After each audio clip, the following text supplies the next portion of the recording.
Good morning Pant साहब। Morning. मैं doctor आशीष तिवारी, मैं फिजिक्स में प्रोफेसर हूँ और बड़ा द्वंद्व चलता है विज्ञान और ज्योतिष में। तो आज हम लोग चर्चा कर रहे हैं कि क्या कुछ सिमिलरिटी, क्या कुछ डिसिमिलरिटी फिजिक्स और ज्योतिष में है कि नहीं है, वो आप ज़्यादा बेहतर बताएंगे। तो जगह भी हम लोगों ने बड़ी अच्छी चुनी है। कसोली में सनराइज के लिए फेमस है, कौसानी सनराइज के लिए फेमस है, और जिस तरह ज्योतिष का उदय हुआ है और ये चमक रहा है, तो जगह भी बड़ी अप्रोप्रिएट है। तो मेरा पहला सवाल ये है कि फिजिक्स में हम लोग ये कहते हैं कि पहले अभिकल्पना आती है, हाइपोथेसिस आती है, लेकिन उसको सही तब तक नहीं माना जाता जब तक उसको एक्सपेरिमेंट से वेरीफाई ना कर लें, देन लॉ बन जाता है। तो अब आप, ये तो फिजिक्स का एनालिसिस है, हिस्ट्री आप कह लीजिए, ऐसे जन्म होता है। आपके ज्योतिष में आप इससे क्या समानता या विषमानता देखते हैं? देखिए, फिजिक्स और ज्योतिष को एक तरह से इस समय लेना बहुत पॉसिबल इसलिए नहीं हो पाएगा कि फिजिक्स डील करता है फिजिकल साइंसेस में जी। और एस्ट्रोलॉजी मैटर है ट्रस्ट का, आपके बिलीव्स, आपका फेथ का, और ये मेटाफिजिकल साइंसेस का होता है। अब मेटाफिजिकल साइंसेस अपने आप में कहने में ये लगता है कि हम कोई ऐसा एक्सेप्शन ले रहे हैं, अपना बचाव ले रहे हैं, जिससे कि हम किसी हाइपोथेसिस को किसी एक्सपेरिमेंट से इसको प्रूव नहीं कर सके। ऐसी बात नहीं है। जो भी चीज़ पहले निकली है, अगर अमृत की भी खोज हुई थी और किसी दवाओं की खोज हुई थी, तो सबसे पहले उसको अंधविश्वास कहा गया, हाइपोथेसिस कहा गया, कोई ऐसा चीज़ माना गया कि एक बिलीफ कहा गया। धीरे धीरे जब उस पर एक्सपेरिमेंटेशन हो गया तो हम लोगों ने कुछ चीज़ें देखी, उसमें से फिल्टर हुआ, जो चीज़ें थी उसमें सार निकला बाहर, जिसको हमने विज्ञान का प्रूव कर सके, और जो अंधविश्वास था जो उसमें आगे निकलता, उसको फिल्टर हो गया। बिगिनिंग में जब वेदास थे, जिस समय में हमारा ज्ञान था, उसमें कहते हैं ओम पूर्णमदः पूर्णमिदं पूर्णात् पूर्णमुदच्यते पूर्णस्य पूर्णमादाय पूर्णमेवावशिष्यते। संपूर्ण है, संपूर्ण में से आप कुछ निकाल रहे हैं, उसमें कुछ जोड़ रहे हैं, कुछ फर्क नहीं पड़ रहा। तो इस अनंत ब्रह्म की, अनंत सृष्टि की जितनी भी आपकी रहस्य हैं, वो परिकल्पनाओं से, ध्यान से, अपनी साधना से हमारे ऋषि मुनियों ने जो प्राप्त की थी, वो उसका तो कोई जोड़ नहीं, उसकी कोई काट नहीं है। कुछ चीज़ों को उन्हें महसूस किया, उसको लिखा, उसको बोला, बताया, अनुभूतियाँ थी, जिससे कि विज्ञान का आविर्भाव हुआ। स्पेस और टाइम में चेंज होते, चीज़ें बदलती रहती हैं। मेटाफिजिकल साइंसेस में बिलीफ में हम पाते हैं कि जैसे रहस्य में गूढ़ से गूढ़, माइक्रो और मैक्रो वर्ल्ड में रहस्य अनंत है। हम जा रहे हैं, पा रहे हैं, और देख रहे हैं कि जो हमारे वेदास में कहा गया था, जो ऋषि मुनियों ने प्राप्त किया था, वो मिल रही हैं समानताएं। तो मैं कहूँगा इस समय वर्तमान में हम कोई ऐसी स्थिति नहीं दे सकते सामने कि किसी हाइपोथेसिस को रखने के बाद एक्सपेरिमेंटेशन से किसी को प्रूव कर सकें। और ये बात मैं बार बार कहता हूँ कि ये चीज़ कल आएगा, लेकिन जो हमारी अनुभूतियाँ हैं, जो गणनाएं हैं, जो उसके प्रभाव हैं, जैसे मैंने कहा कि सोल की कंसेप्ट आता है, सोल का, आत्मा का कंसेप्ट आता है। आइंस्टीन ने इक्वेशन दिया इक्वल टू mc²। जी। तो mc² में उन्होंने क्या किया, mass and energy are interconvertible. और वेदांत क्या कहते हैं, एक एनर्जी है और एक कॉन्शियसनेस है। अगर आप जागृत हैं या आप मृत हैं, आप चेतना है, सबसे बड़े शब्द है उसमें चेतना। इसने आत्मा को जन्म दिया कि सोल का कंसेप्ट ऐसा दिया है कि आत्मा कभी नहीं मरता। एनर्जी, आप कहते हैं कि एनर्जी कभी नहीं मरती, तो और मैटर है, हम मैटर को लेके चल रहे हैं, और इसमें से एनर्जी हम डिराइव कर रहे हैं। माइक्रो में है और मैक्रो वर्ल्ड में छोटे से Planck constant, quantum theory, quantised energy packets के फॉर्म में आती है। हाइजेनबर्ग्स अनसर्टेनिटी प्रिंसिपल है, आपने बोलता delta X into delta P is of the order of H. Precisely आप दो चीज़ों को at a point of time simultaneously predict नहीं कर सकते, बता सकते। प्रिडिक्शन, आप प्रिडिक्ट कर रहे हैं कि स्पेस में इसका ये कहाँ पोजीशन कहाँ होगी, इसका मोमेंटम कहाँ, predict it, tell it, you can't do it. Limitation physics ने पाया। तो एस्ट्रोलॉजी एक ऐसा वर्ल्ड है जिसके अंदर हो सकता है बहुत चीज़ें छानने की जरूरत है अभी, लेकिन ये सच है कि बहुत बड़ा विज्ञान था, और जिससे रादर विज्ञान का जन्म हुआ। तो इसलिए कल हो सकता है कि ये चीज़ हम आपके सामने पेश करें। बहुत बढ़िया था। आपने कहा आज तो नहीं है, पर कल जो आप फिजिक्स में बता रहे हैं और ज्योतिष में, ये समान हो सकता है। चलिए, अभी जैसे आपने बहुत अच्छा किया कि मेरा बड़ा फेवरेट सब्जेक्ट था क्वांटम मैकेनिक्स है भी, उसको आपने भी ला दिया ज्योतिष में। अभी एक और लेटेस्ट जो ब्रांच चल रही है पूरा वर्ल्ड, जिससे बहुत चेंज हो रहा है, वो है नैनो टेक्नोलॉजी।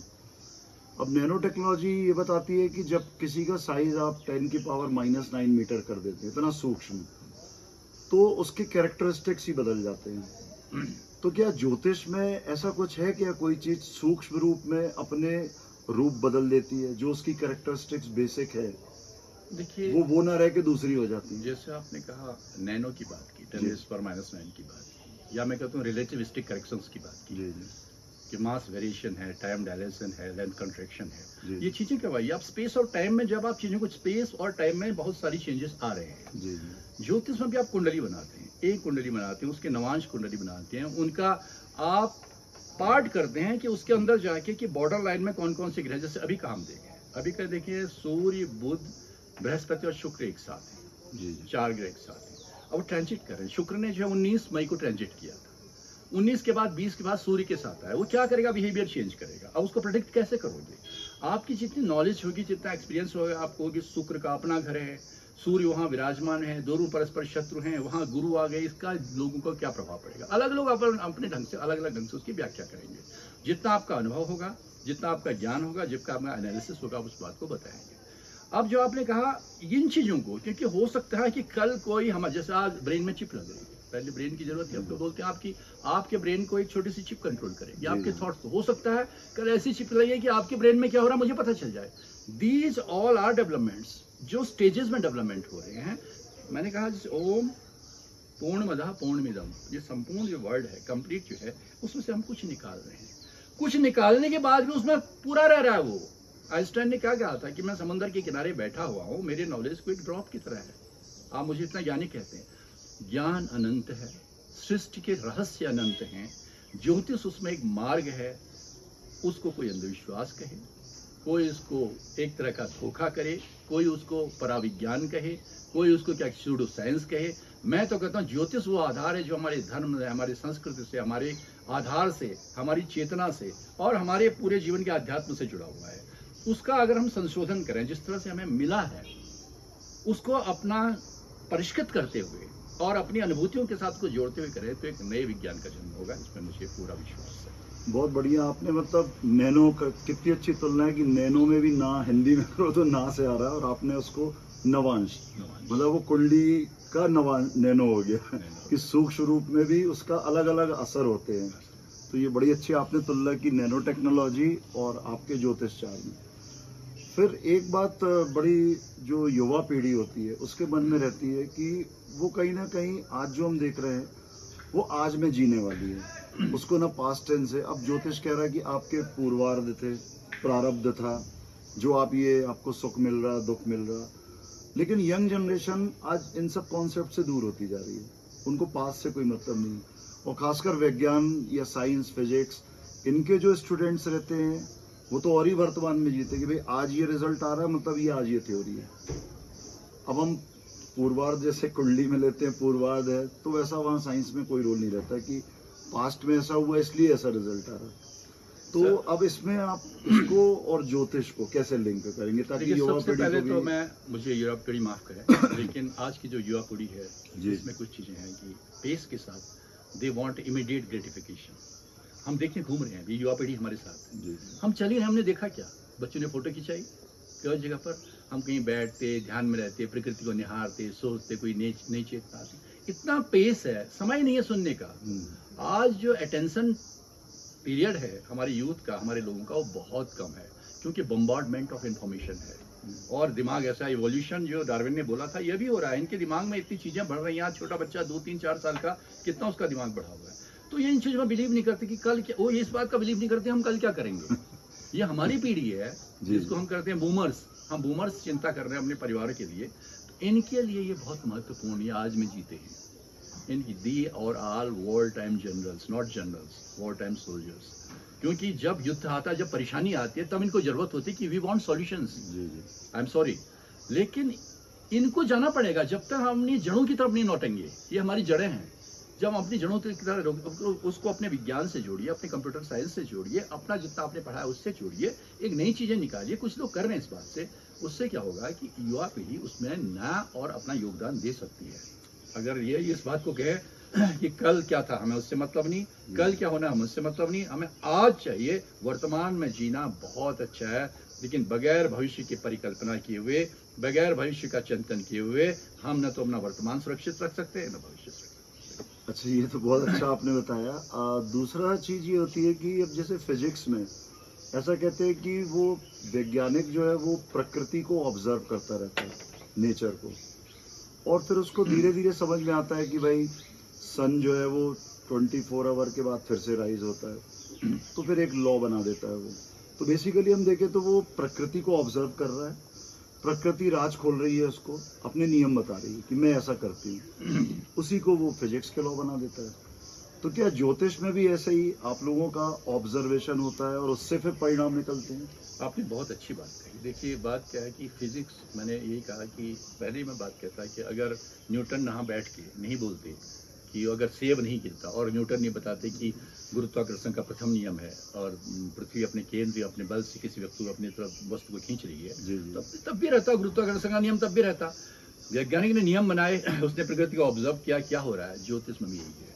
ज्योतिष में जब भी हमारी उसकी गणना की थी, ग्रह चाल, दूरी कैसे निकाली, घड़ी पहले निकालते थे, देखते घड़ी क्या परिवर्तन आ रहे, मानव जीवन में, व्यवहार में, प्रकृति में, पर्यावरण में क्या परिवर्तन आ रहे हैं, आने वाली घटनाओं में क्या समानता आ रही है, किस ऋतु के बाद क्या समानता आती है, सूर्य का चक्र क्या है, सूर्य का प्रभाव कब रहता है, चंद्रमा मन से हो जाता है, चंद्रमा मन की कलाओं को जैसे बदलता है, पूर्णमासी से अमावस्या तक, अमावस्या से पूर्णमासी तक जिस तरह से उसकी कलाएं बदलती रहती हैं, मन को ऐसे प्रभावित करता है। इन सब चीजों का अध्ययन ज्योतिष ने फिजिक्स के आधार पर ही किया, और उसके बाद उसने अपने जो नियम बनाए कि ये 4 खाने में विभाजित किया। इस समय जब आप जन्म हुआ उस समय होराइजन पर, क्षितिज पर कौन सा आपका ग्रह था, कौन सा आपका लग्न था, उसके हिसाब से कौन कौन से ग्रहों पर स्थित थे जो आपको प्रभावित कर रहे थे आपके जन्म को, उसके हिसाब से उसके कैरेक्टरिस्टिक को बताया। उसके हिसाब से उन्होंने कोशिश की बताने की आपका भविष्य, और वो सत्य हुए। उसने उस बात को जोड़ा कि जो उनके अनुमान हैं, जो उनके पूर्वानुमान हैं, जो उनकी गणनाएं हैं, वो व्यवहार को प्रभावित कर रही है, आचरण को प्रभावित कर रही है, आपके कल की दिनचर्या को प्रभावित कर रही है, और 24 घंटे, 1 माह, 1 साल या आने वाले समय में आप पर क्या घटना हो सकती है उनको प्रभावित कर रही है। उसने काल चक्र में उसमें विभाजित किया, विंशोत्तरी दिशा में, योगिनी दिशा में, प्रत्यंतर दिशा में, अंतर दिशा में विभाजित किया। बहुत बढ़िया। तो मित्रों, आज के टॉपिक के लिए हमने श्री जेसी पंत जी को चुना, और कारण ये था कि आप लोग को हो सकता ना मालूम हो कि आपने फिजिक्स से ही शिक्षा ग्रहण की, और कुछ साल आपने अध्यापन कार्य भी फिजिक्स का किया, और बाद में फिर ज्योतिष में मास्टरी की आपने। तो मुझे नहीं लगता कि भारत में इससे अच्छा कोई कॉम्बिनेशन होगा कि जो खुद साइंस का था और ज्योतिष की तरफ कन्वर्ट होके आज भारत में एक बहुत ही फेमस नाम है आप। बहुत से लोग फ़ायदा उठाते हैं अपनी मुसीबतों में, दिक्कतों में, परामर्श लेते हैं और उनको बेनिफिट होता है। साथ ही साथ मैं बताना चाहूँगा कि आज का जो वीडियो है वो एक युवा पीढ़ी के लिए लेसन है कि आप विज्ञान से तो जुड़िए, आप लेटेस्ट टेक्निक सीखिए, लेकिन जो आपकी जड़ें हैं, और आज की बातों से आपको समझ में आ गया होगा कि कितना गहरा संबंध है ज्योतिष और विज्ञान में। तो आप नए नए एक्सपेरिमेंट करिए, नई चीज़ें पढ़िए, लेकिन जो पास्ट है आपका, आपकी जो जड़ें हैं, उनको मत छोड़िए। आपका महत्वपूर्ण समय देने के लिए बहुत बहुत धन्यवाद। आगे फिर उम्मीद करते हैं ऐसे ही रोचक चर्चाएं जारी रहेंगी। Thank you very much.